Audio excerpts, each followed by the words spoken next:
or Nexstar Media Group. Tonight on Politics Now, protecting our election. We speak with the head of Clark County elections as the midterms close in. Plus, you can absolutely be strong on border security and absolutely do right by our dreamers and their family members. we speak with Senator CortezMasto about immigration, the economy, and abortion. It was not we who were shutting down or making determinations about what was essential. That was a gubernatorial determination. Clark County Commissioner Jim Gibson also up for re-election. He talks to us about coronavirus response and water in Lake Mead. From 8 News Now, this is Politics Now. Thank you very much for joining us. I'm John Langler. Election Day is 3 weeks away. Early voting started today. This week, 8 News Now investigator Vanessa Murphy toured the Clark County election headquarters, and she spoke with the Registrar of Voters, Joe Gloria, about election security. Obviously, there's a lot of controversy surrounding the mail ballots. What can you say to ensure that people will not just take a bunch of ballots, sign them, hand them in? Well, there's a process involved with taking that and making sure that they're valid ballots to be submitted. We use the signature as a check for identity on all of those ballots. It runs through our mail ballot processing machine. The software verifies some of those signatures, and then it goes to a manual signature verification process. And if it fails there, it then goes to the cure, which means that voters will be contacted. If we have an email or a phone number, we contact them through that and also through the mail, and they can very easily call or use our app, our Text to Cure app, in order to cure that ballot and have it counted. So there's a lot of verification that goes into making sure. So you can't just grab a ballot, sign it, and send it in and assume it's going to be counted. It won't. The signature won't match.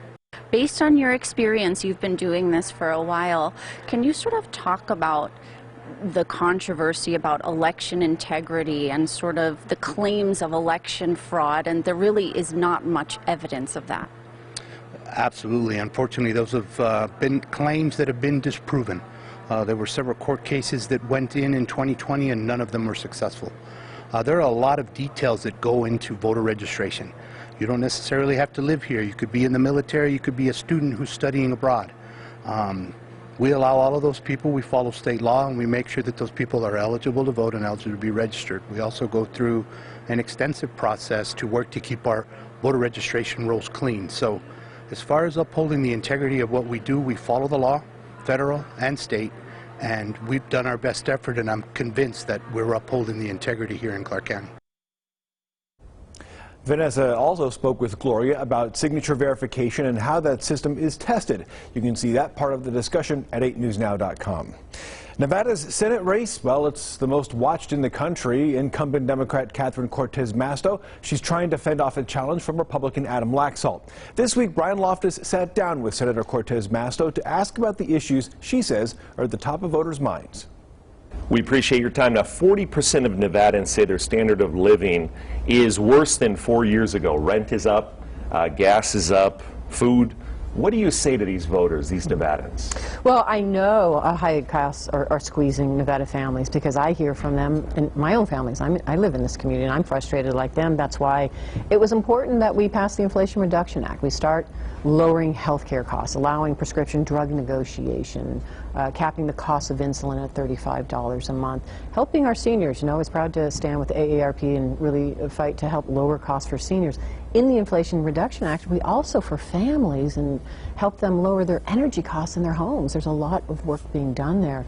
But there's more that needs to be done. There's no doubt about it. You know, my mother is in this community, and like everyone else, when we go grocery shopping, I hear it. You know, when she's making her meatballs, I hear it. She lets you know about her frustration. We talk, and that's why it's important for us to work together to lower costs. And I will say, this is a perfect example at the gas pump why we need to be energy independent, and we have to hold big oil companies accountable. Why aren't they working with us to put more supply in there? They're sitting on 9,000 permits that they could be drilling on. Instead, they're making profit. So there is an opportunity for us to work together, and that's why I called them out in Energy and Natural Resources Committee. That's why, for me, introducing legislation to stop price gouging, because it's squeezing Nevada families. I see it and feel it in my own family, and I hear it from Nevada. So there's more work we all need to do together. With the American Rescue Plan and the Inflation Reduction Act, was it too much, Senator? Did the spending go too far in terms of the claim that it triggered inflation? Well, I would tell you the Inflation Reduction Act actually pays for itself. That actually pays for itself, and requiring billionaires and large corporations to pay more, and it reduces the deficit by $300,000 billion. So it really is something that we needed in this community to start lowering costs, and that's why, listen, that's why chief economists under previous administrations, both Republicans and Democrats, supported it. We needed to do that. To circle back to something you said regarding energy independence, do we need our pipelines, our domestic pipelines in the United States and Canada, do we need those to rely on those in terms of helping get the cost of gas back down? Well, I will tell you, in Nevada, most people don't realize our pipelines come from California. And what's happening right now, the refineries in California, they're not all working. The oil companies have shut down a couple of those refineries. And that's why I say it really is time for us to be energy independent. If this is a perfect example, from geopolitical challenges to OPEC to what we see with the big oil, it is now time for families to stop being squeezed and be energy independent. And what I mean by that is, listen, we are in a state that's primed for solar and geothermal and to lean in the clean energy economy. We have the complete ecosystem for batteries, for electric vehicles, electric buses. We have an opportunity now to really help families and lower costs and lean into that independence. Nevada's primed for this, and this is the bipartisan infrastructure package that I fought for, to bring money into the state to get us going in that future. It's going to create great paying jobs. It will be good for our economy, and it really will be good for our communities around clean energy, around smart communities, smart transportation. That's happening here in the state of Nevada, and it's an exciting time to really take those investments, put those here for our future, which will benefit not just our families now, but our children long term. Would you support any restrictions on abortion after 24 weeks? I support Nevada's law, which has codified Roe versus Wade and its progeny. And I think it is important for people to understand that in Nevada, in 1990 is when we actually had a voter referendum, and the people of Nevada said, no, this is where we want to be. So I support this law in the state of Nevada. Are you surprised when you look at the recent New York Times Siena poll that abortion is so low in terms of economy, inflation, the issues that are important to voters come 3 weeks, abortion barely breaking into the top 10? Does that surprise you? I will tell you what I hear from Nevadans, because that's my focus, is it's not just kitchen table issues, which it rightfully should be, but it's also the repeal of Roe versus Wade.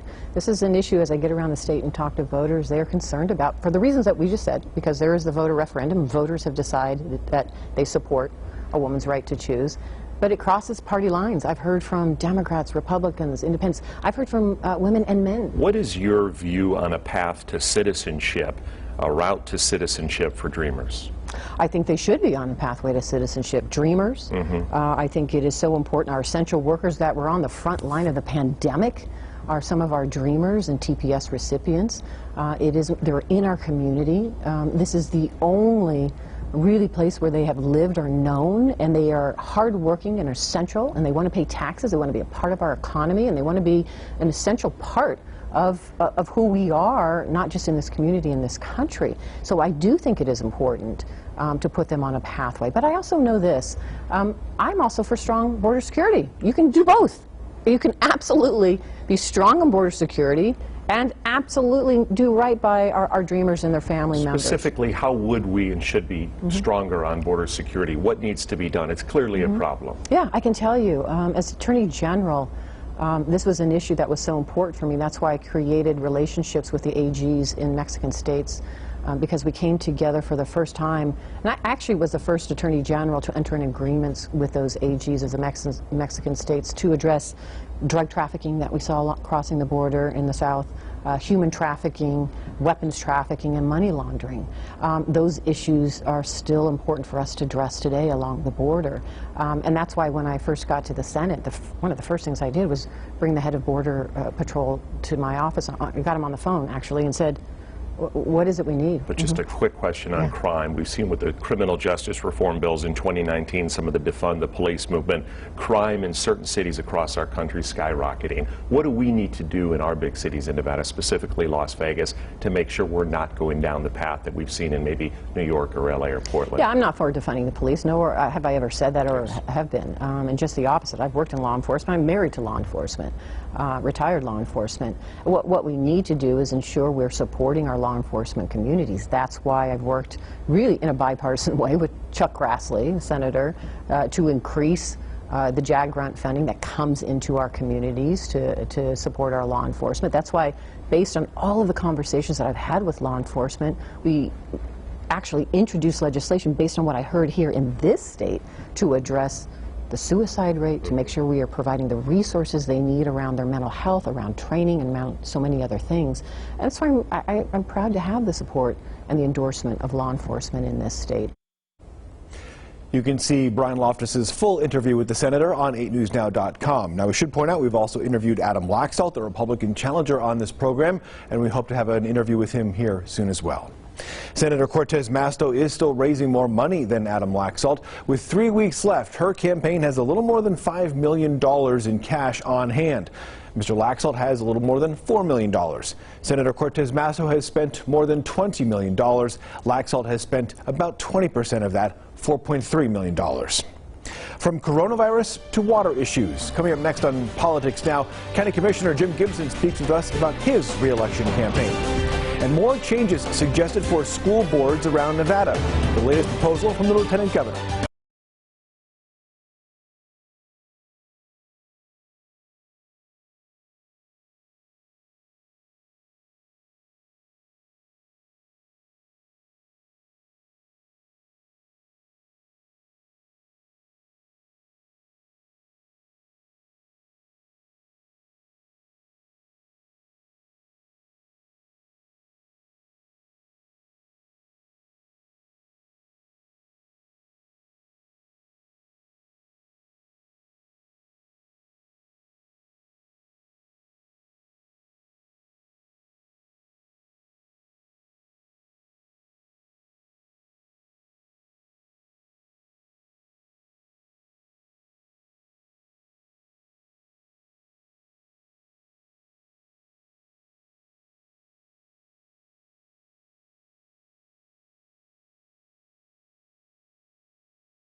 Message.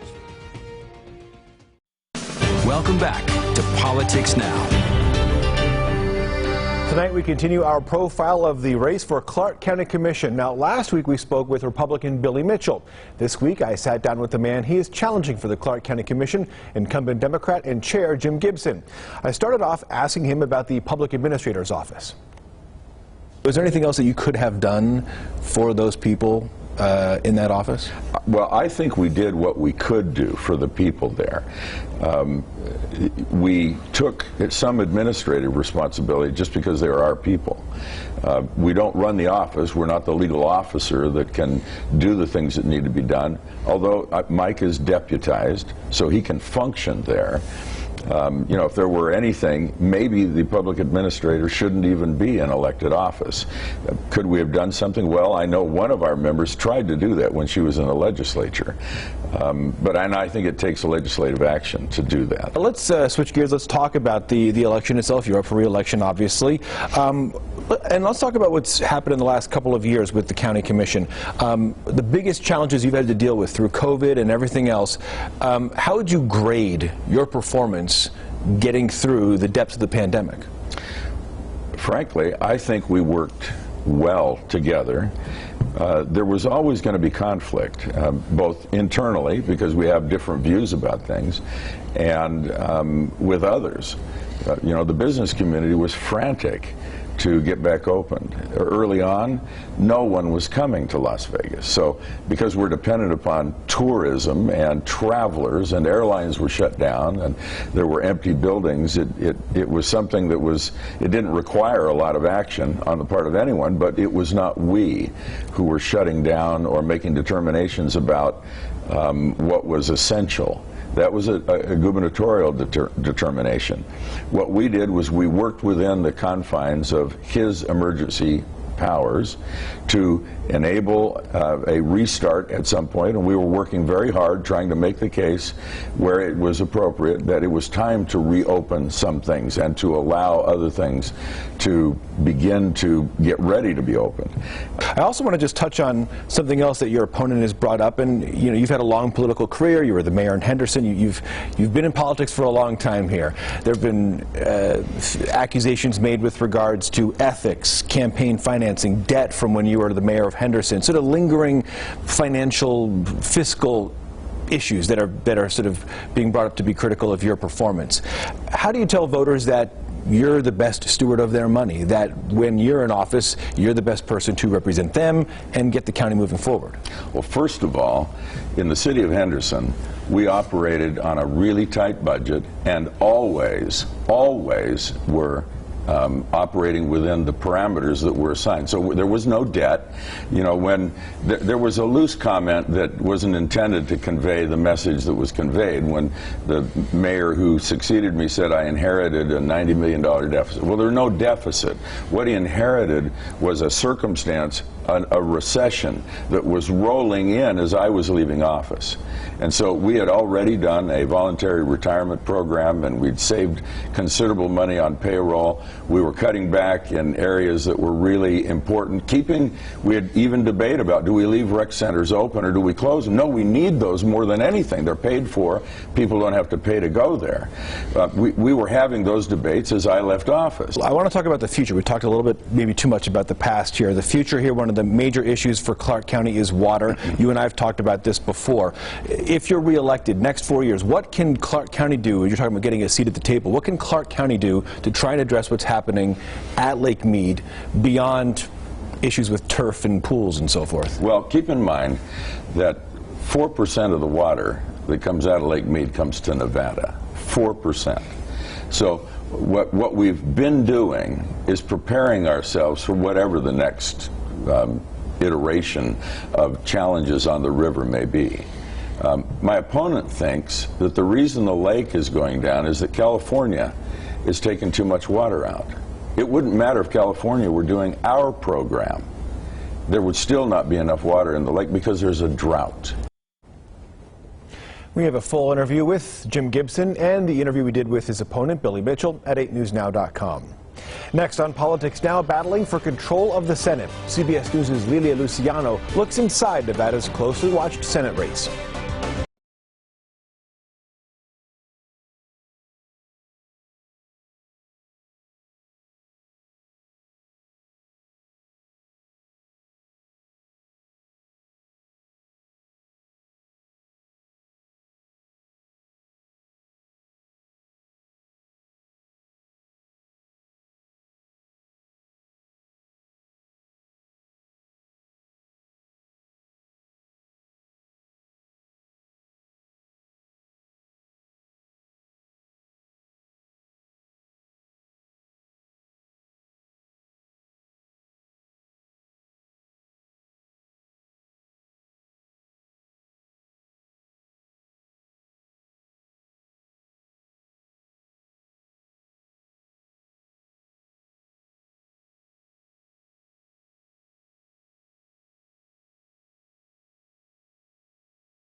Live at 6 on 8 News Now.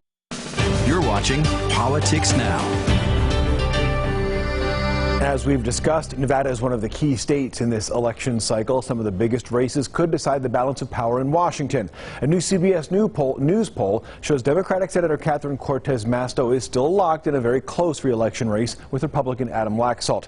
Lila Luciano followed both of them on the campaign trail. As you know, this is an incredibly tight race, and one where the voters here in Nevada, your viewers, know how high the stakes are. It might determine who controls the Senate. 8 out of 10 voters in our battleground tracker said that they understand that they are voting in this election not just for their senator, but who takes control of the Senate in Washington. Stakes in the Nevada midterm races are high, and odds are Latinos will decide. Making up 20% of the state's electorate, governor, House, and Senate candidates are reaching out to secure votes among the fastest growing minority. Few groups are more powerful and effective in eliciting those votes than the state's culinary union, knocking on more than 1 million doors ahead of this election. Why are you doing this? I'm doing this because I think one of the issues that I'm most concerned about is the housing right now. I wish it wasn't so expensive. And the Republicans are trying to take away their freedom. This year, the union endorsed incumbent Democratic Senator CortezMasto, who made history as the first Latina ever in the Senate. But the CBS News battleground tracker shows her statistically tied with her opponent, former Nevada Attorney General Adam Laxalt. So even after hours, CortezMasto is making the rounds. My focus is on Nevadans. That's always been my priority, whether it's a small business owner like you have here, or it's families that want every opportunity to succeed for themselves and their kids. That's what it's about for me. That's the work that I get to do in the Senate every day. For a state hit hard by COVID closures, with inflation and gas prices among the highest in the country, voting in this election is about nothing more than making ends meet, says Laxalt's advisor, Jesus Marquez. Latinos in the past used to think that, okay, we need to vote for a Latina or a Latino, but now it doesn't matter whether it's Latino or not, as long as it takes care of the problems. I can only tell you, that what I hear from Nevadas and Latinos, and it really is the same story for all of us, which is that American dream. It is the opportunity to succeed. But her opponent has a fierce finger pointed at Democrats as to why that dream is out of reach. I tell them to look outside, and everything they experience is a direct result of Joe Biden and Senator CortezMasto. All the pain they're feeling today at the pump, at the grocery store, in their family budgets is a direct result of policy. They're killing the American dream. There's work that I've been able to do in conjunction with them to start figuring out how we lower those costs, because we know it's squeezing families. I think the Inflation Reduction Act was a great first start, but I do think absolutely there's more that we can do together. It all comes down to who can convince voters here in this state that their solutions are the ones that are going to impact their finances. You heard it, it's housing, it's inflation, it's the cost of living. And here, as you well know, gas prices and the prices of everyday products are higher than in other parts of the country. And that was Lila Luciano reporting. More politics.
Let's go places. You're watching Politics Now. Lieutenant Governor Lisa Cano-Burkhead is suggesting a new bill to change the makeup of our school boards. Her proposal would add 4 appointed people to the Clark County School Board, for example. A president would be appointed by the Clark County Commission. The cities of Las Vegas, Henderson, and North Las Vegas would each get to appoint 1 member as well. Cano-Burkhead says it will be one of her bill draft requests in the 2023 session. Now, she is a Democrat facing re-election right now against Republican Stavros Anthony. A few weeks ago, we reported Nevada's largest teachers union is not endorsing a candidate in the gubernatorial race. That's the Clark County Education Association, which decided not to back anyone. However, other educator unions across the state are putting their weight behind Governor Sisolak. That's the Nevada State Education Association school support staff. They are endorsing the incumbent. CCEA and NSEA are often at loggerheads, and this certainly shows a difference of opinion. All right, that'll do it for us this week here on Politics Now. All the latest political news, of course, is at 8newsnow.com. We'll see you next week. Take care.